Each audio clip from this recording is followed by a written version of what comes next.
परिचय। अंकिता, तुम्हें पता है विकास जैविक जन समूहों की आनुवांशिक अभिलक्षणों में अनुक्रमिक पीढ़ियों में होने वाला कोई भी परिवर्तन होता है। हाँ, तथा विविधता सजीवों में सामान्य अभिलक्षणों से अलग विकसित होने वाली संरचनात्मक, कार्यात्मक या व्यवहारात्मक परिवर्तन होती है। आओ अपने इस अध्याय में हम आनुवंशिकता तथा विकास के बारे में विस्तार से चर्चा करें। उद्देश्य। इस पाठ के अंत में आप निम्न करने में सक्षम हो जाएंगे: विकास को परिभाषित करना, जीवन का उद्गम समझना, उपार्जित तथा वंशानुगत लक्षणों को पहचानना, जाति उद्भवन समझना, विकास तथा वर्गीकरण को समझना, अनुरेखण विकासात्मक संबंधों को समझना, जीवाश्म को पहचानना, विकास चरण को समझना, विकास तथा प्रगति में अंतर पहचानना और मानव विकास की प्रक्रिया समझना। विकास। विकास एक सतत प्रक्रिया होती है जिससे होकर वर्तमान जीव तथा पौधे जीवन के उद्गम के समय से विकसित हुए हैं। विविधता। जैसा कि हम पहले चर्चा कर चुके हैं कि विविधता सजीवों में सामान्य अभिलक्षणों से अलग विकसित संरचनात्मक, कार्यात्मक एवं व्यवहारात्मक परिवर्तन होती है। विविधताओं का उद्गम तथा संचयन आवश्यक होता है क्योंकि ये विकास के लिए कच्चा पदार्थ प्रदान करती हैं।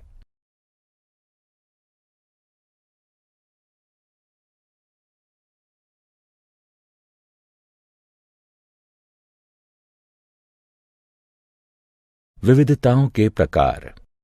विविधता आनुवंशिक या गैर आनुवंशिक हो सकती है। आनुवंशिक विविधता विकास में प्रतिभागिता करती है, जबकि गैर आनुवंशिक विविधता विकास में प्रतिभागिता नहीं करती है। कोशिकाओं की प्रवृत्ति के आधार पर जहां ये विविधता उत्पन्न होती है, दो प्रकार की विविधताएं होती हैं: सोमेटोजेनिक विविधता या उपार्जित लक्षण, भ्रूणीय या ब्लेस्टोजेनिक विविधता। सोमेटोजेनिक विविधता वे विविधताएं होती हैं जो किसी जीव की आयु के दौरान किसी भी समय जीव की दैहिक कोशिकाओं तक ही सीमित होती हैं तथा ये विविधता जीव के साथ ही मृत हो जाती है एवं ये गैर आनुवंशिक होती हैं। ऐसी विविधताएं जीवों के जीन में पाई जाती हैं। ये या तो पहले से ही उनके पूर्वजों में उपस्थित होती हैं या समय के साथ उत्पन्न हो सकती हैं। ये विविधताएं आनुवंशिक होती हैं तथा विकास के लिए कच्चे पदार्थ का निर्माण करती हैं।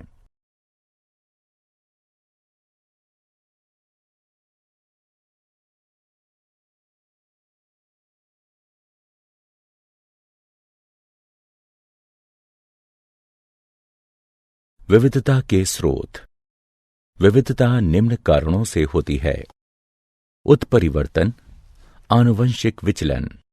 उत्परिवर्तन एकाएक, वृहद तथा आनुवंशिक पदार्थ में होने वाला परिवर्तन है। ये परिवर्तन कुछ प्राकृतिक कारकों या मानवीय गतिविधियों द्वारा हो सकते हैं। आनुवंशिक विचलन अवसरगत अस्थिरताओं द्वारा जीन आवृत्ति में होने वाला यादृच्छिक परिवर्तन है। यह समष्टि के आकार के विपरीत अनुपात में होता है एवं इस प्रकार यह छोटी समष्टि में अधिक ग्राह्य है, जिनमें अंतःजनन की अधिक संभावना होती है तथा यह हानिकारक जीनों की होमोजाइगोसिटी की आवृत्ति में वृद्धि करती है। यह बिना किसी अनुकूलन के विविधता प्रदान करती है।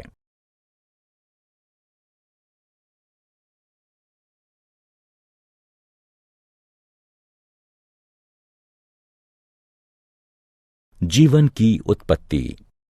जीवन की उत्पत्ति के सिद्धांत को डार्विन के प्राकृतिक चयन के सिद्धांत द्वारा सर्वश्रेष्ठ रूप से समझाया गया है। इस सिद्धांत के 3 मुख्य बिंदु हैं। प्रत्येक जीव में जीवित रहने तथा जनन करने की क्षमता है। जनन के दौरान जीव प्रजातियों के साथ विविध अभिलक्षणों में विविधता प्रदर्शित करते हैं। लाभप्रद अभिलक्षणों के साथ जीवों में अधिक जनन करने की क्षमता होती है। वे अभिलक्षण जो जीवों के जीवित रहने में सहायता करते हैं, वे उनकी संतानों द्वारा आनुवंशिक रूप से अपनाए जाते हैं तथा पीढ़ी दर पीढ़ी ये धीरे धीरे बढ़ती हैं या ये प्राकृतिक रूप से चयनित हो जाती हैं। स्टेनले एल मिलर तथा हैरोल्ड सी उरे ने सन 1953 में अपने अनुरूपण प्रयोग में लघुकारक स्थितियों के अंतर्गत अति साधारण यौगिकों से साधारण यौगिकों के गठन को प्रयोग से सिद्ध किया था।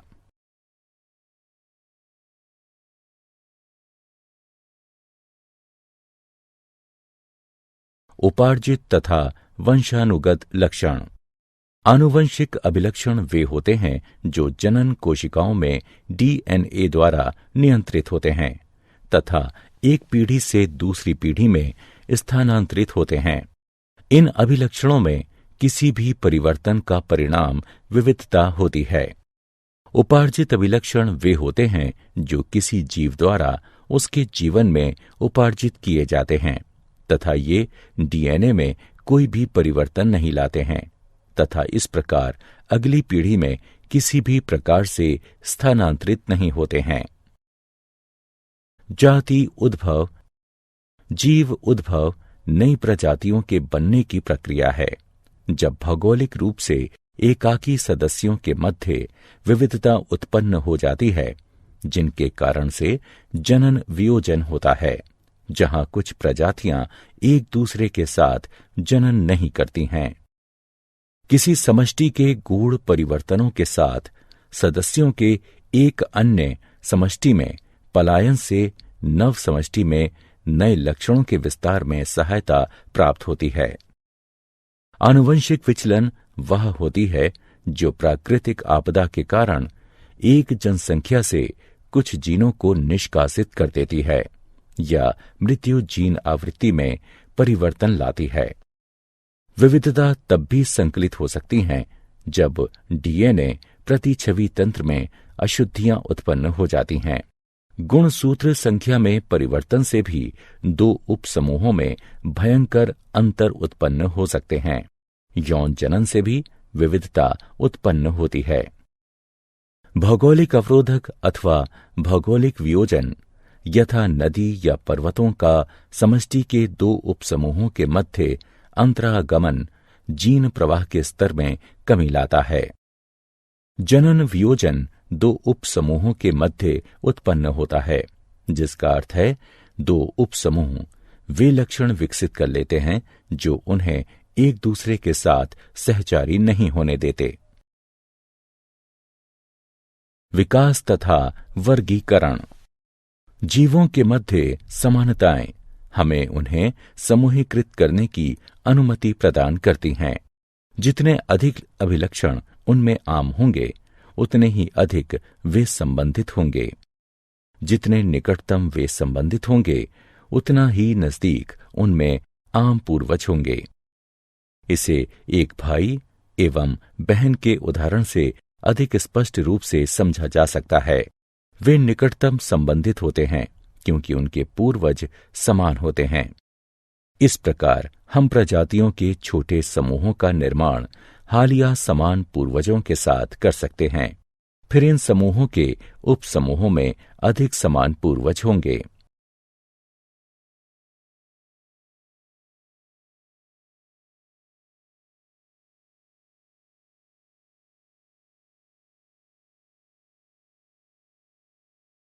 विकासात्मक संबंधों का अनुरेखण। विविध जैविक अध्ययन हमें बतलाते हैं कि अपने उद्भव के बाद से ही जीव अपने नए रूपों में विकसित होने के लिए अपनी संरचनाओं में विविध परिवर्तनों से होकर गुजर रहे हैं। विभिन्न प्रकार के जीवों में कुछ समान प्रकार की विशिष्टताएं विकास के पक्ष में प्रमाण प्रस्तुत करती हैं, क्योंकि उन्हें एक समान पूर्वज से विकसित हुआ माना जा सकता है। कुछ महत्वपूर्ण स्रोत जो जैव विकास के लिए प्रमाण प्रस्तुत करते हैं वे हैं समजात अंग, समरूप अंग। समजात अंग वे अंग होते हैं जिनकी मूल संरचना समान होती है लेकिन कार्य भिन्न होते हैं।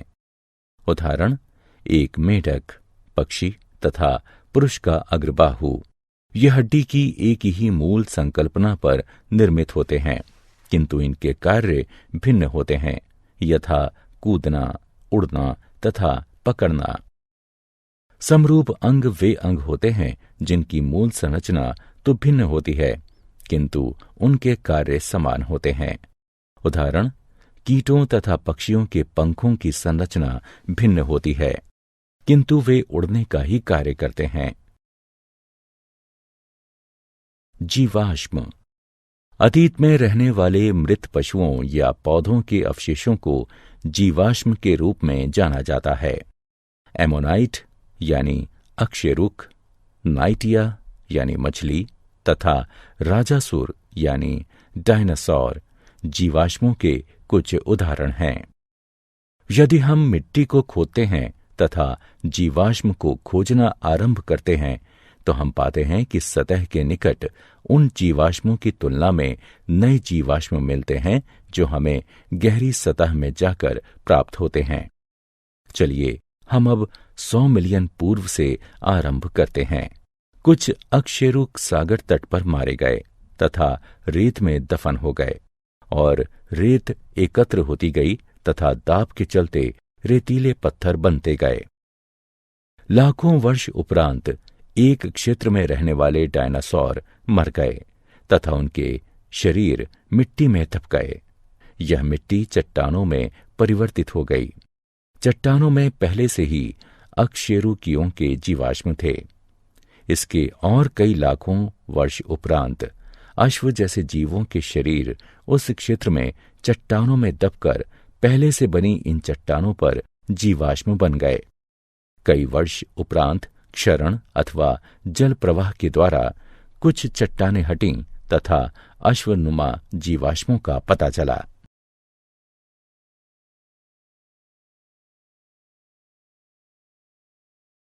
विकास चरण। एक परिवर्तन जो आरंभ में किसी गुण के लिए लाभकारी होता है, बाद में भिन्न कार्यों के लिए भी उपयोगी हो जाता है।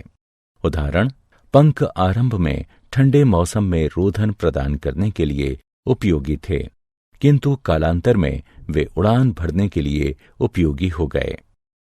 कुछ डायनासोर में पंख पाए जाते थे, हालांकि उन्होंने उड़ने के लिए कभी भी पंखों का प्रयोग नहीं किया। विकास तथा प्रगति में अंतर। विकास में पुरानी प्रजातियां नई प्रजातियों के निर्माण के दौरान विलुप्त नहीं होती हैं तथा अधिकतर पुरानी तथा सामान्य प्रजातियां अभी भी जीवित हैं। विकसित प्रजातियां कभी भी पैतृक प्रजातियों से भिन्न नहीं होती हैं।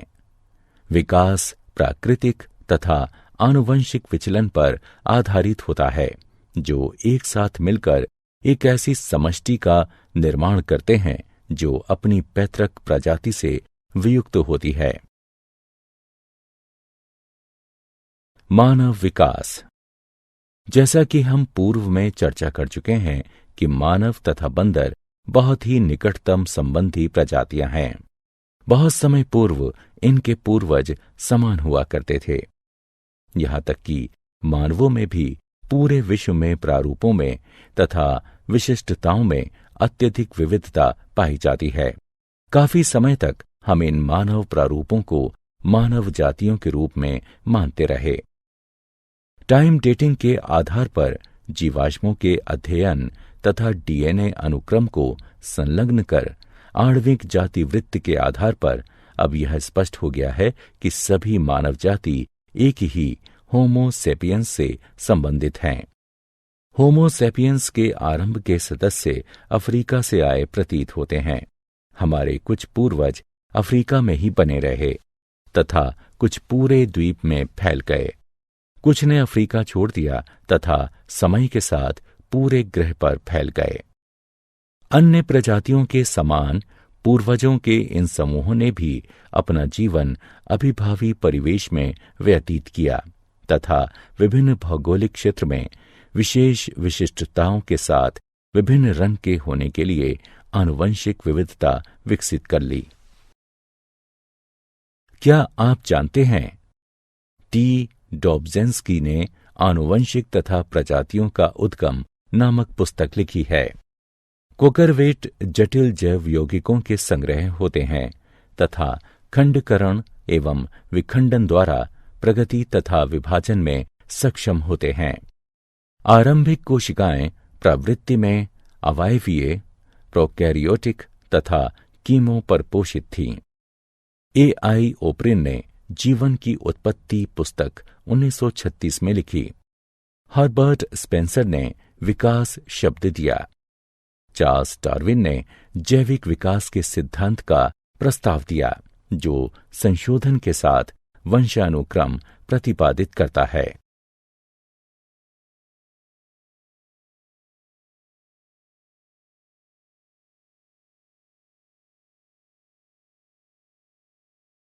लिनार्डो दा विंसी को भूविज्ञान का जनक के रूप में भी जाना जाता है। W.F. लिबी ने कार्बन 14 डेटिंग तकनीक का प्रस्ताव दिया, जिसे पूर्ण डेटिंग तकनीक भी कहा जाता है। बोल्टवुड ने डेटिंग जीवाश्मों के लिए यूरेनियम आधारित पद्धति का सुझाव दिया। नेएंडरथल मैन प्रथम सभ्य व्यक्ति था, जबकि क्रो-मैग्नन मैन को आधुनिक व्यक्ति का विलुप्त प्रतिनिधि माना जाता है। मानव को बंदरों से अधिक चिंपांजी के नजदीक माना जाता है, क्योंकि मानव तथा बंदरों के डीएनए के बीच में 10% का अंतर है। वहीं मानव तथा चिंपांजी के डीएनए में 2.5% का अंतर है।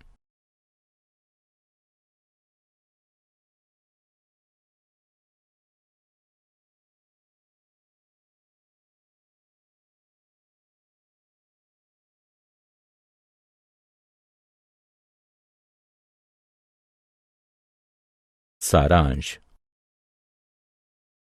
आइए हमने जो कुछ सीखा है उसे संक्षेप में दोहराएं। विविधताओं के मुख्य स्रोत हैं उत्परिवर्तन, जीनों का पुनर्संयोजन, आनुवंशिक विचलन आदि। उत्परिवर्तन आनुवंशिक पदार्थ में एकाएक वृहद तथा आनुवंशिक परिवर्तन होते हैं। उत्परिवर्तन एक विकासात्मक कारक के रूप में कार्य करता है तथा समष्टि में विविधताओं का निर्माण करता है एवं उसे बनाए रखता है। प्राकृतिक चयन विभिन्न जनन के माध्यम से संचालित होता है, जिसकी वजह से कुछ लाभकारी आनुवंशिक विविधताएं समष्टि के अधिक से अधिक सदस्यों के बीच फैल जाती हैं। यह उनकी जीन आवृत्ति में वृद्धि करती हैं। आनुवंशिक विचलन पैतृक आवृत्ति में यादृच्छिक परिवर्तन होता है, जो अचानक उतार चढ़ाव से उत्पन्न होता है। आनुवंशिक विचलन कुछ विशिष्टताओं की आवृत्ति में वृद्धि करता है, जिनमें कुछ उत्तरजीविता लाभदायक होते हैं।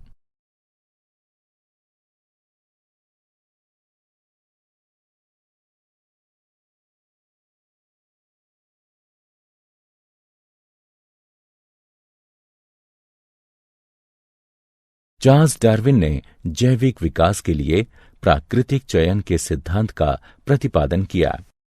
उन्होंने प्रतिपादित किया कि केवल उपयोगी निरंतर विविधता ही विकास में सहायता करते हैं तथा प्राकृतिक चयन एक मिश्रित समष्टि से सर्वश्रेष्ठ अनुकूलित प्राणियों का चयन करता है।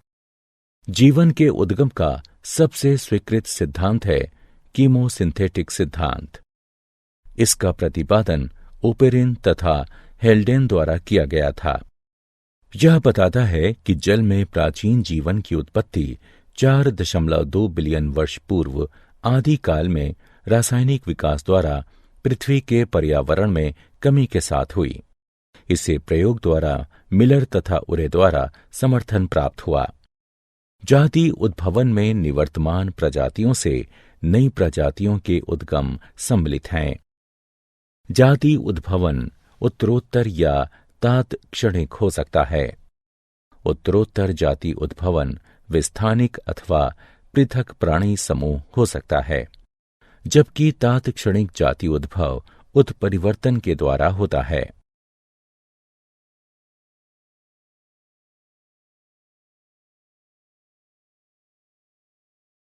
विकासात्मक संबंध जीवों के वर्गीकरण द्वारा अनुरेखित किए जा सकते हैं। समजात अंग वे अंग होते हैं जिनकी मूल संरचना समान होती है, लेकिन कार्य भिन्न होते हैं, जबकि समरूप अंग वे अंग होते हैं जिनकी मूल संरचना तो भिन्न होती है, किंतु उनके कार्य समान होते हैं। जीवाश्म वे अवशेष अथवा विलुप्त जीवों के कड़े अंगों की छवियां होती हैं जो तलछटी चट्टानों में संरक्षित की जाती हैं। ये विकास के लिखित दस्तावेज हैं। विकासात्मक संबंध कुछ अंतःकालीन चरणों द्वारा निर्धारित किए जाते हैं। उदाहरण, पंख वाले डायनासोर यह विचार प्रदान करते हैं कि पक्षी भी विशालकाय सरीसृप हुआ करते थे। एक समान पूर्वज कई असमान परिलक्षित संरचनाओं का विकास कर सकता है। उदाहरण, पत्ता गोभी, फूल गोभी, कोहला अरबी, काले, ब्रोकली आदि जंगली पत्ता गोभी के पौधे से। विकासात्मक संबंधों का निर्धारण आणविक वंशागति के आधार पर भी हो सकता है, विशेष तौर पर रक्त प्रोटीन तथा परिवर्तित डीएनए मात्रा। मानव विकास अफ्रीका से होना आरंभ हुआ तथा इसमें असंख्य मानव प्रकार सम्मिलित हैं, जैसे अफ्रीकी बंदर मानव, जावा बंदर मानव, पैकिंग मानव, क्रो मैग्नन मानव तथा आधुनिक मानव।